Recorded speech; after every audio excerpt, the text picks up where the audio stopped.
The profound shift that artificial intelligence is having and will have on the field of medicine cannot be quantified, but what can be measured is one of the most serious issues facing healthcare. We know that there is a high prevalence of burnout among physicians.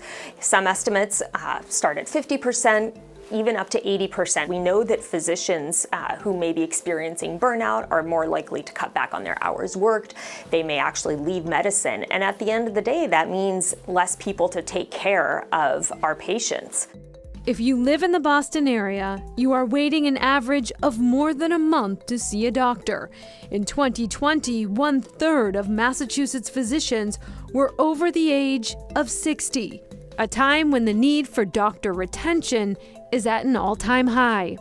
We went into medicine because of taking care of patients. It's almost impossible to do that if you're focused on typing as fast as you can to keep up with the notes. Mass General Brigham hospitals are implementing AI to help with those administrative tasks. With every encounter, every time we see a patient, we want to make sure that we document the details of that, most importantly for the patient's clinical record, so there's a course of what happened and what actions we took, but also there are important legal reasons and billing reasons for us to maintain very careful records. That takes a lot of time. This is where I would say, do I have your permission to record? Here's how it works. The doctor uses a generative AI application. It records our entire conversation. What brings you in today? I'm having a little knee pain. Any fevers? Yeah, I do have a slight fever. I would have had to have typed all of that in either from memory or from my notes and revised them. And here, after the recording, 30 seconds later, I'm able to go to this program on my computer, I find the patient, I click here, and I can see the note. It is absolutely critical that the clinician review every single word here, make sure it's correct, edit it. The system has the potential to save doctors hours in work, allowing them to spend more time with patients. Can AI predict cancer? It is a question that MIT professor Regina Barzilai pondered while receiving treatment for her own breast cancer. As a patient, there is a different reality that we don't see. People who go and get radiation every day, and you see them and you really see people suffering. And at that point I thought, I got out and I need to do something to change it. By change, she meant catching cancer before it becomes detectable to the human eye.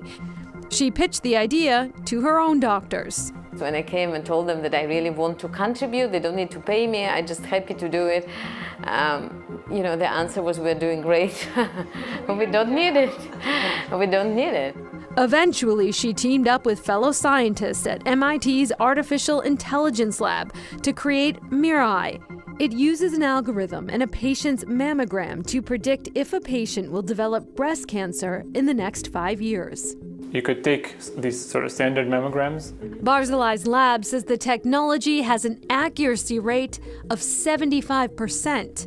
And like a lot of AI, the more information it has, the better it becomes. A second system, also developed by her team at MIT, Sybil, is designed to do the same with lung cancer, catching cancer patterns long before a radiologist might be able to.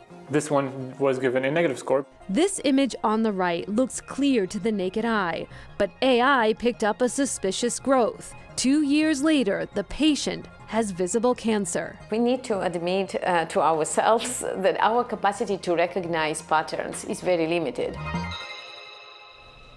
And Regina Barzilai has now partnered with those once skeptical doctors at Mass General Cancer Center to test the predictive cancer screenings her team has designed, which are not in clinical trial yet. Well, and one of the problems she talks about with medical AI is that it's so good at spotting patterns that there are very few humans that could actually verify those results. And you don't want to act on those results, she says, until you have a human in the loop. A lot of people are saying the information is good, but you somewhere have to have a human in the loop. That is key. Still ahead, spotting a fake in the classroom.